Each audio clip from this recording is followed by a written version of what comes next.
Всем привет, друзья! В предыдущих сериях нашего приключения мы посетили завод Юпитер, побывали в кабинете директора и спустились в затопленный бункер Юпитера. Кстати, если не видели серию с бункером, рекомендую, прям мега жутко.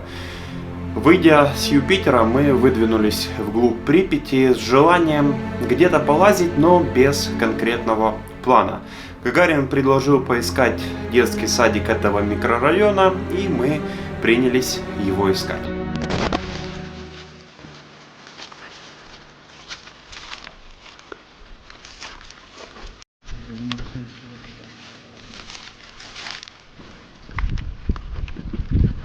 Вон они, вон.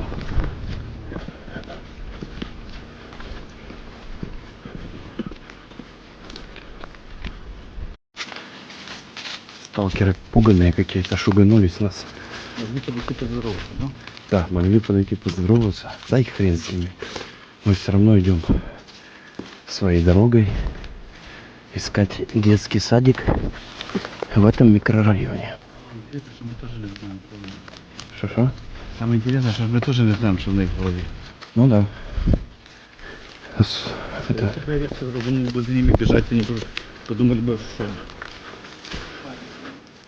Они с рюкзаками сильно не побегают. Мы тобой повесили. Бобер, вот ты такой с акцией, похож на мента в камуфляже. Нефиг делать тебя принять. Он на мента в камуфляже похож. А я нет, да? Ты нет. Ну он такой, знаешь, вальяжный, ведет акция. Ну, чисто знает, где ты мент. Ну я бы так подумал на месте тех сталкеров.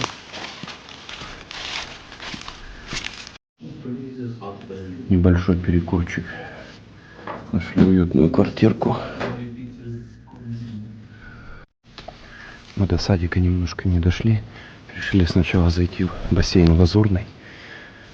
Хоть это место весьма популярное, которое показывали 100-500 тысяч раз, но мы в нем не были, поэтому для галочки надо зайти. Плюс это место максимально палевное, просто очень опасно заходить. С площади просматриваемся.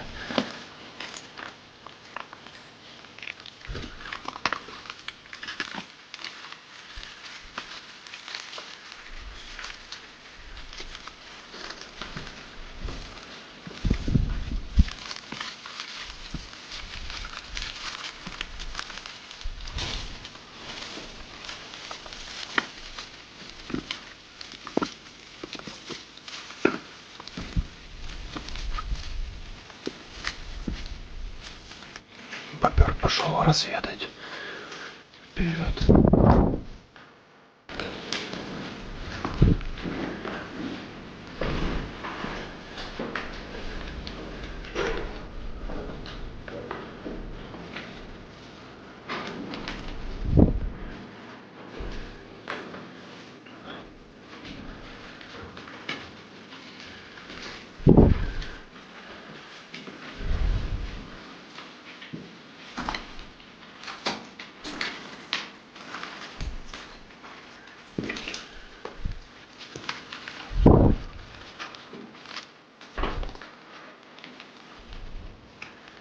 Да, палево тут жесть, конечно.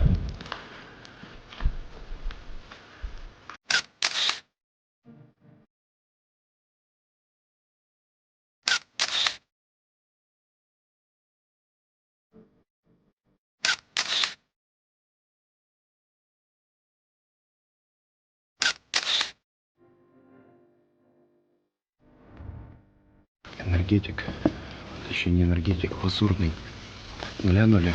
Да, конечно. Разрушен довольно сильно уже. Сейчас идем в детский сад номер 6. Или номер 7, я не помню.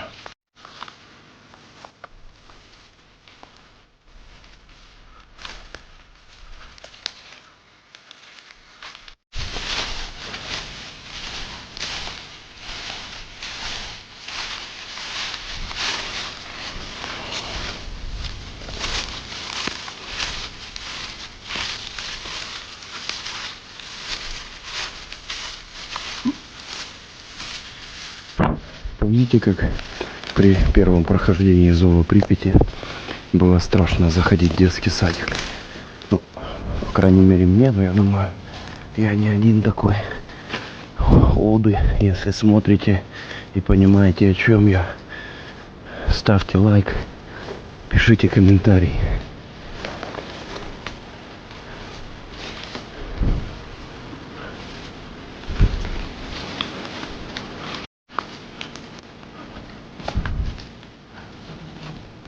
Ты не уверен, это, по-моему, это шкаф. В смысле сталкерский? А, то, что в игре был, кстати, похоже, да. Прям один в один все?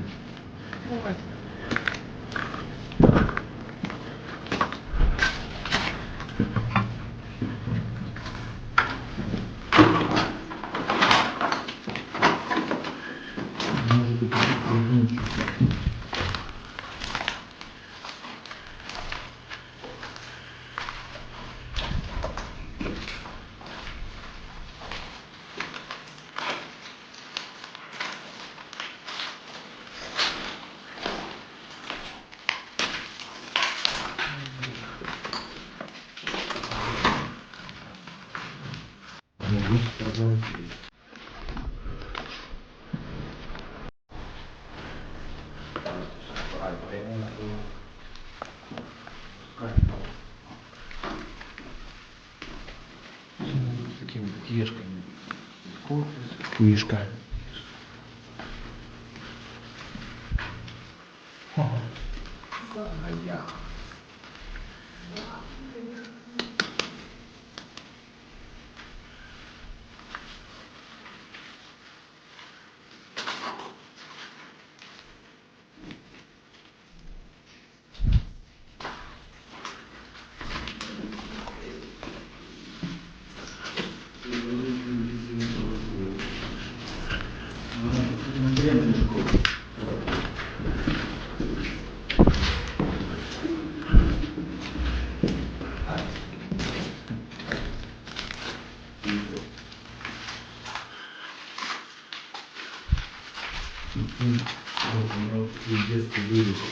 А у всех такие были, да? С пластилинчика лепили всякую. Прикольно, да, я помню. Мы тоже лепили. И шкафчики такие у меня были. Там у каждого своя картинка, зверушка какая-то.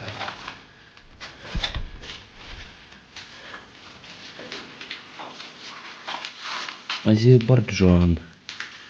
Армения.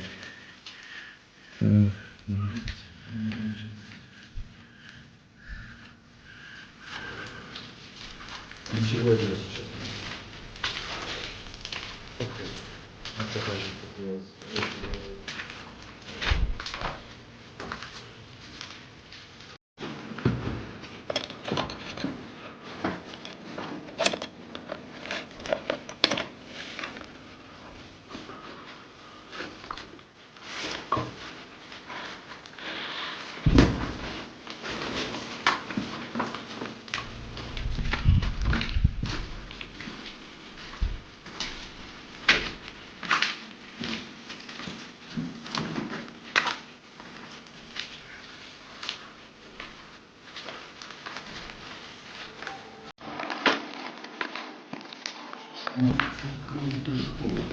М?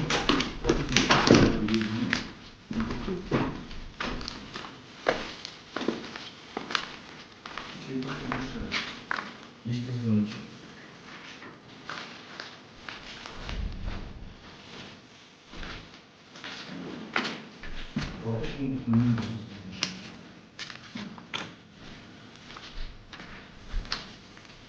Что?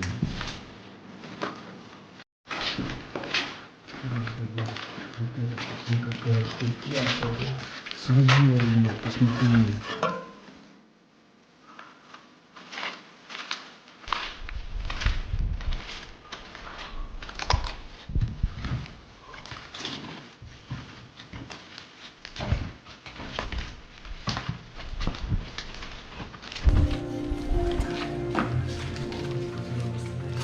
Да?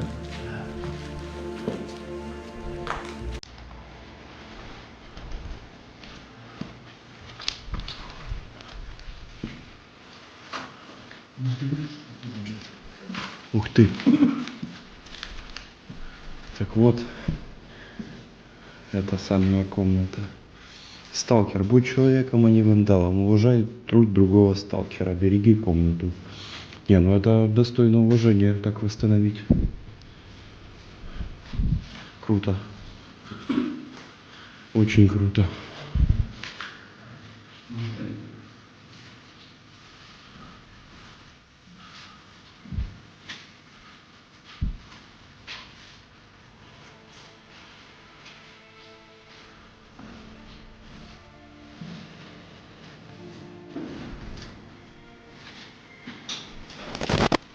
Чтобы вы понимали, какими мразями бывают люди, буквально через несколько дней после того, как мы посетили эту комнату, некие индивидуумы, скажем так, оставили на стенах комнаты свои автографы и расписали все нецензурными словами.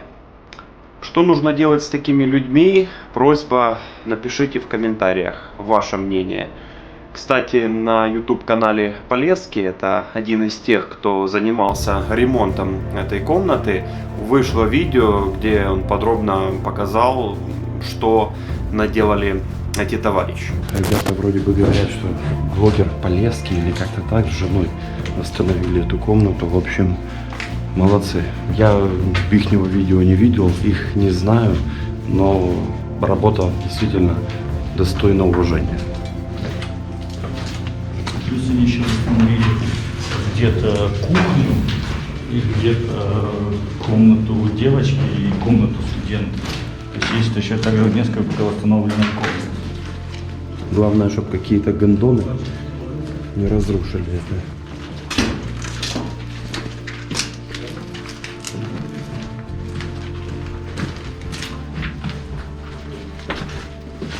Так, это подвал детского садика.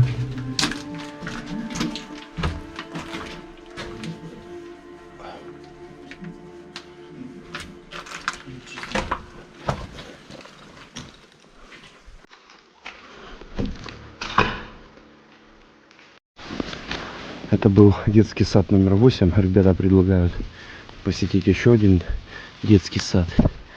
Думаю, там будет более атмосферно. Ну, посмотрим. Ну как это дохуя? Вот это шиповник. Дико огромного размера. Я такого никогда в жизни не видел. Коридор, да? Реально как помидоры Короче, или мы ягоды. чай не будем брать, да? Думаю, не стоит.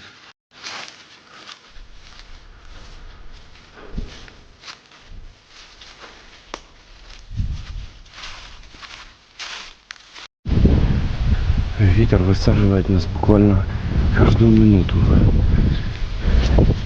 Окна в домах бьются. Железные стуки какие-то. Не всегда понятно, ветер это или что-то другое. Короче, до второго садика не дошли мы. Как раз пока искали к нему путь, увидели двух каких-то типов, непонятно, кто это был. И быстренько дали дёру от них, потому что они как раз начали идти в нашу сторону. Может, это были погранцы или менты. Ну, не суть важно. Короче, дали дёру в сторону хаты, от греха подальше. И как раз когда шли в сторону хаты, вспомнили, что по пути был какой-то небольшой заводик. Вот на него мы как раз сейчас и зайдем, так как это по пути, посмотрим, может быть, там тоже есть что-то интересное. Так. Давай тогда согреем.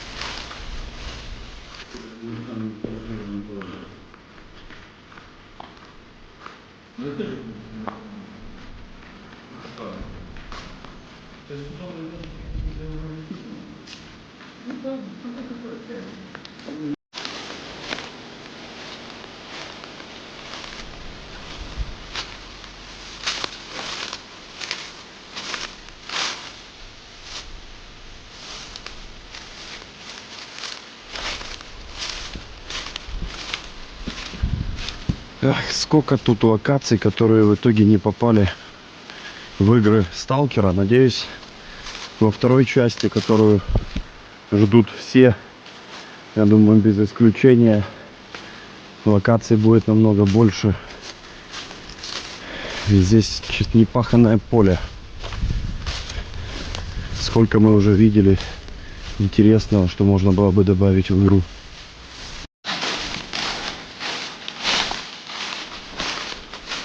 Это, видимо, да, административное здание, где сидел директор, бухгалтеры. Так, ага, вот у нас, теперь мы сейчас посмотрим, что это. Так, Голов Мелиоводбуд, Киевобуд. Короче, какой-то, видимо, завод со стройкой что-то связано. Может, цемент делали или еще что-то. Дайте света. План, закон, обязательства, честь. И девизы. Так, ответственный за... Правильно, да? Ага. Теперь так уже можно. Ага, это Спарта. Аккуратно повыдем. Все выглядело. Уже можно и две книги открывать.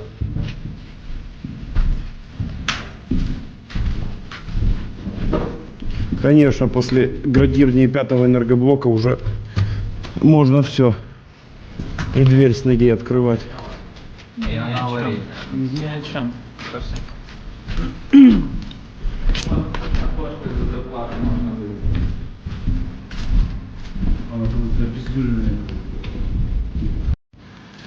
Рис с вялеными помидорками, сушеным лучком, перчиком и 3 банками свиной тушенки. Оно и дома, конечно, такое вкусно, но в зоне это просто царско-королевское блюдо. Короче, посидели, покушали, подумали над дальнейшим планом. Завтра встречаем рассвет на Гербовке, на 16-этажке. И собираемся потихонечку назад.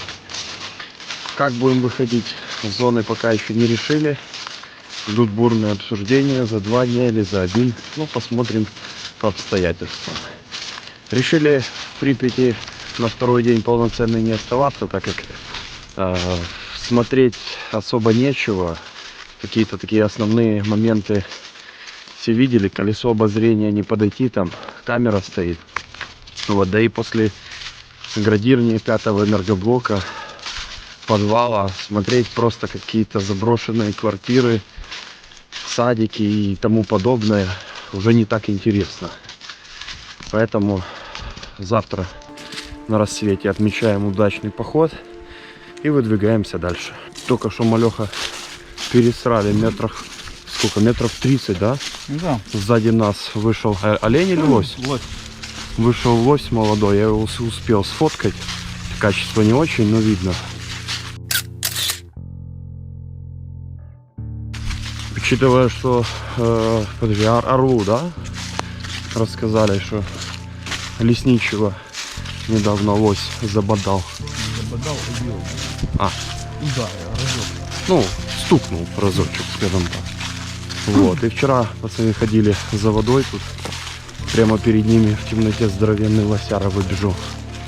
Ну, у них сейчас гон идет. Да, так что у дикой природы есть свои нюансы. По пути вот идем за водой, наткнулись на такой домик интересный, решили на секунду зайти глянуть. Может, что-то интересное внутри. Улица Щорса, в Одессе тоже есть.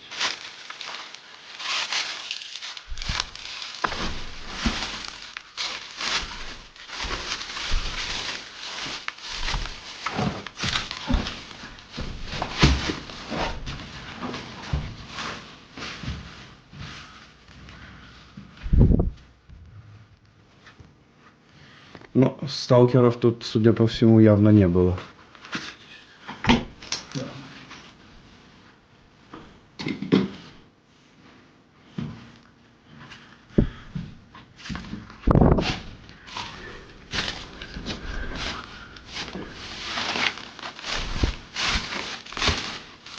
Жизнь сталкера в районе Припяти нелегка.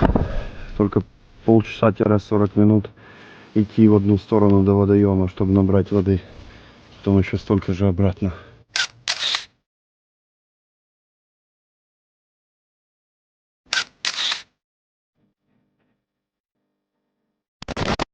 Вот такую красоту создает ночной режим даже не в самом топовом смартфоне. Следующая серия, друзья, будет одной из самых интересных. Мы встретим рассвет над Припятью и отправимся в обратный путь.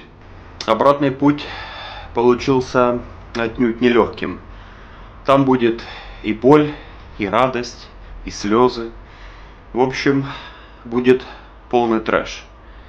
Если это видео вам понравилось, не забывайте поставить палец вверх и написать в комментариях свои впечатления. Если ждете продолжения, подписывайтесь на канал, ставьте колокольчик, тогда вы первыми получите уведомления о выходе новой серии. Пока!